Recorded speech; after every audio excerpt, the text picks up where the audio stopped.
Most times, we are mindful about the diseases that attack our bodies because we can physically see them. We are mindful about the symptoms that these diseases produce. We are mindful enough to take the necessary steps needed to get rid of these diseases. But we forget to take care of our minds because the diseases that attack our minds are invisible. Most of us think that physical health is all there is to it.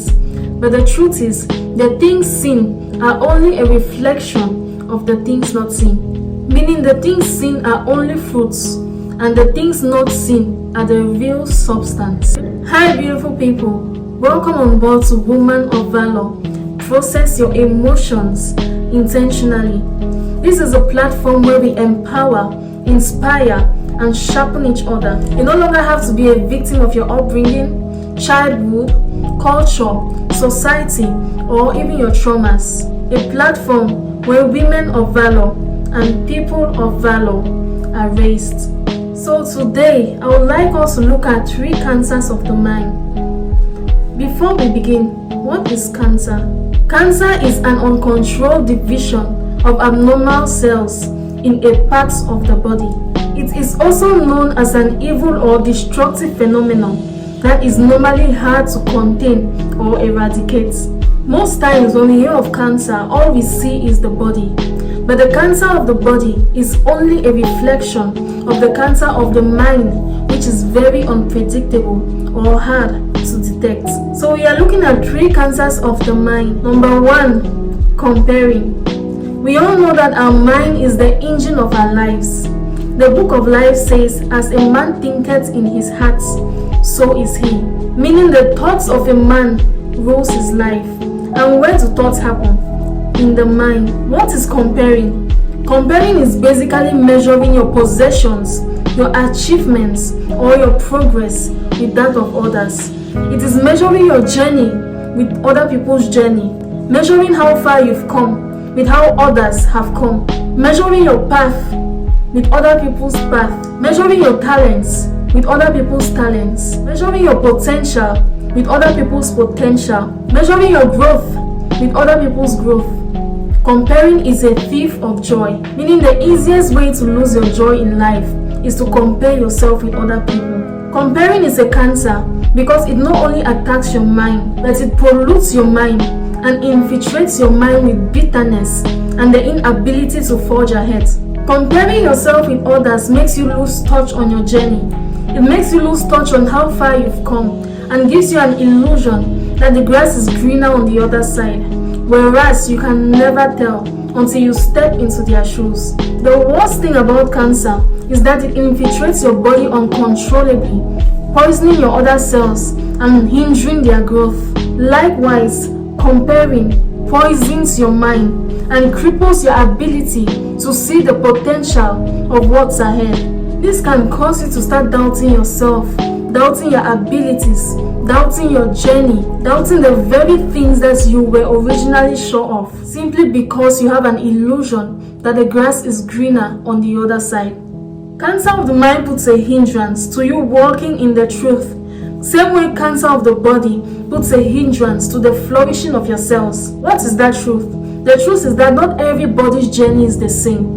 The truth is that we all grow at a different pace. We are all at different stages. Thus, our results can never be the same. The truth is that another person flourishing does not mean you are failing. The truth is that another person arriving faster than you are does not mean that you are slow. The truth is that what works for another person may not work for you. The truth is that someone arriving before you should be a motivation and an invitation to help you hold steadfast to your journey so that you too may see your end. The truth is that comparison is a thief of joy.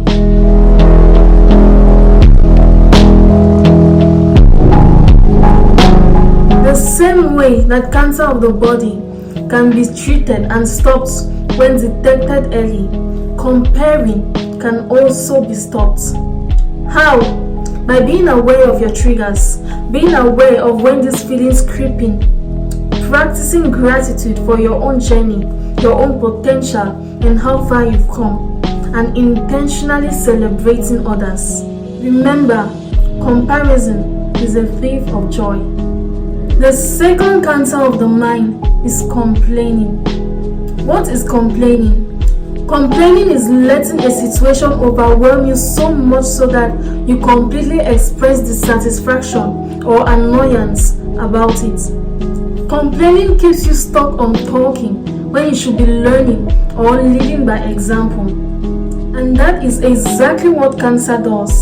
Keeps you stuck, corrupts your being, and hinders your growth.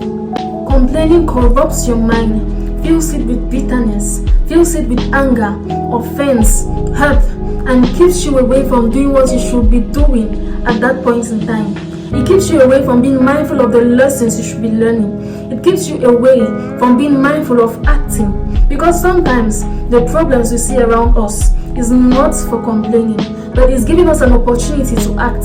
It's giving us an opportunity to lead by example. But when that cancer has infiltrated your mind and you are always complaining, then it becomes impossible to do what is expected of you at that point in time. Let me just make this clear. Complaining and venting are two different things.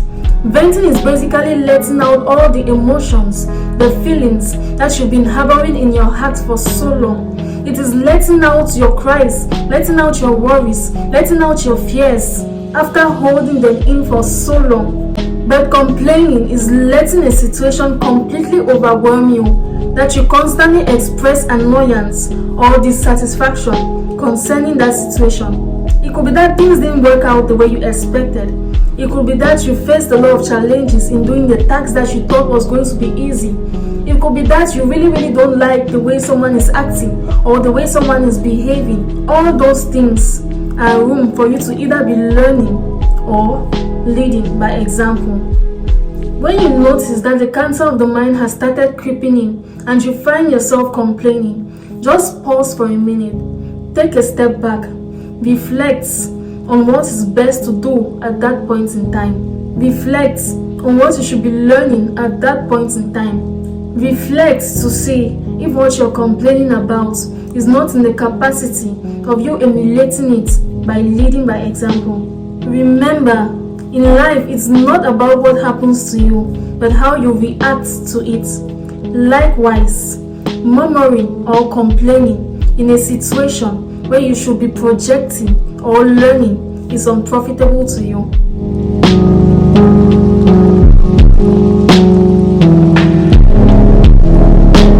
The third cancer of the mind, criticizing.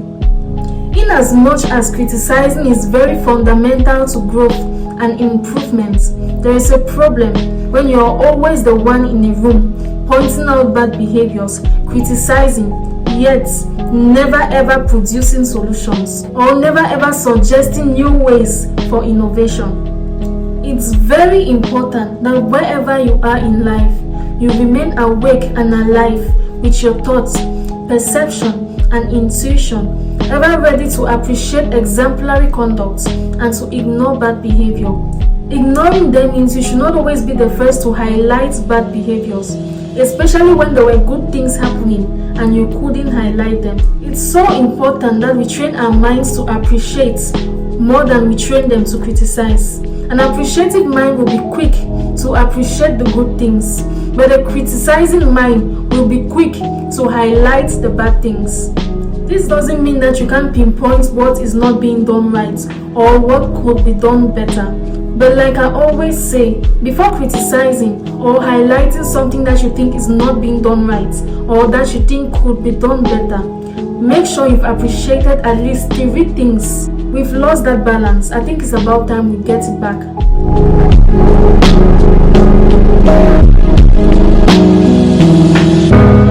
The world we live in today is full of critics. Everybody wants to criticize. Everybody wants to highlight people's bad behaviors. Everybody wants to highlight what is not working. Everybody wants to highlight something that they think could be done better.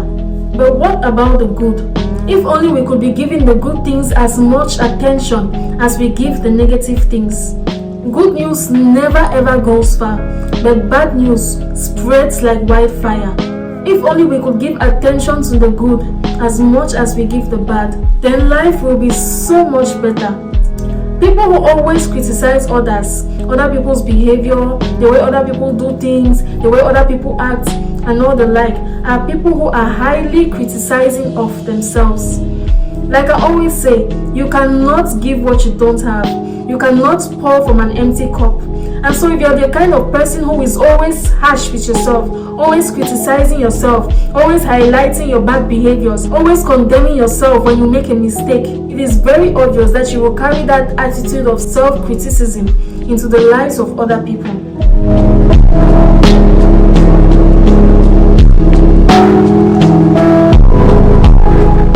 Criticizing yourself in a condemning manner does not help you do better.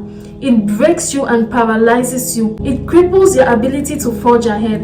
It cripples your ability to do better because you get discouraged.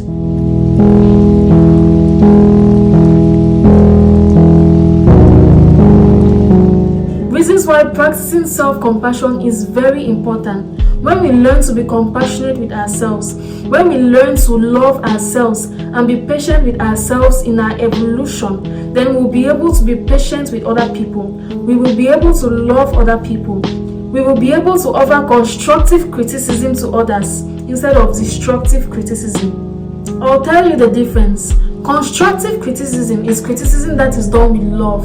It is done with a genuine interest in your heart to see the other person do better.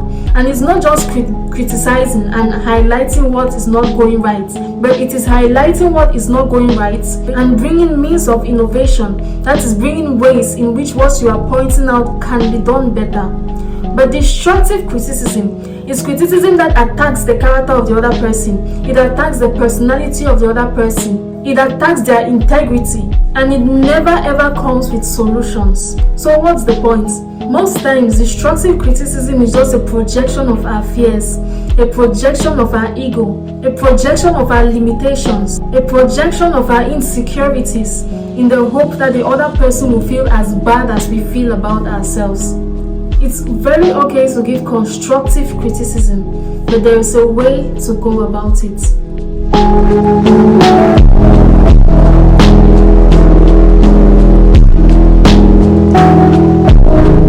Having a mind that always criticizes and sees the worst in people and situations is not a flex. The real flex is being able to appreciate, being able to encourage, being able to inspire, being an innovator, a solution maker, and the light of the world that we are. Light does not go about highlighting darkness in the quest to subdue it. The light subdues darkness just by being the light. Be the light, and darkness will be subdued.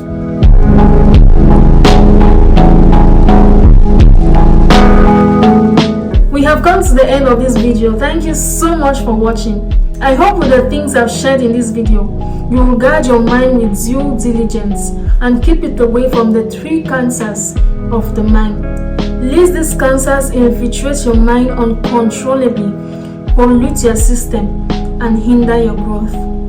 Remember, the cancer of the body which is visible is only a reflection of the cancer of the mind which is invisible. And if the cancer of the body which is visible is so poisonous and deadly, how much more of the cancer of the mind which is invisible, yet more intense? Think about it. As the book of life says, guard your hearts with due diligence, for out of it are the issues of life.